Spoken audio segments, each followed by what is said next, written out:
When we get to Best Buy, you are not to buy a new motherboard processor and memory. Motherboard, processor, RAM, RGB cables. I might buy a you have a 5800X3D currently. But I want a 7800. It's add 2000 to 5800 and that's good. That's not how that works. It's gotta be good. He likes the bigger numbers. I like the bigger numbers. All right, on to the ferry. Just like the women like the bigger. A few moments later. All right, so I tried to hold him off for a couple of months, but eventually he had a brand new motherboard and processor drop shipped to me. I tried very hard to talk him out of it. I said, Dylan, you don't need the upgrade yet. It's barely even a performance increase from what you have. And he said, Jordan, you're my tech dad, but you're not my real dad, and you can't tell me what to do. And I also would like you to keep the 5800X3D. And he said, you know what, Dylan? It's your decision, and I support you, so let's get that ordered.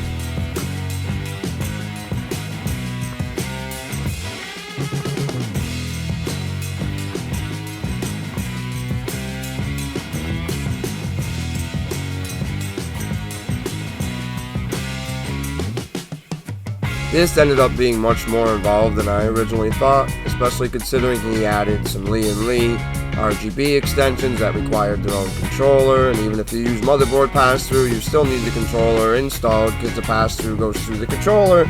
So between all the fans, the Corsair cooler with the LCD on it, and the case itself and its LEDs, there was 4 total RGB controllers on here and 10 fans. Oh, and the added internal LCD display that he decided last minute that he needed.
currently has over $5,000 in this machine as it sits. When he purchased the case, it was $500, the cooler was $400, and then he filled the remaining fan slots with compatible Corsair iCUE 120mm fans, and added Lian Li extensions, and then of course this LCD display. He has over $1,000 in aesthetics alone. I could build a PC and sell it at a profit with matching specs for thousands less than what he has in this build, and I personally think he made aesthetics and RGB too high of a priority, but it's not my decision. It's his PC and he loves it. He paired it with a massive Odyssey G9 OLED display and is flexing all over social media. But that's it for this low quality video, and I will see you guys next time.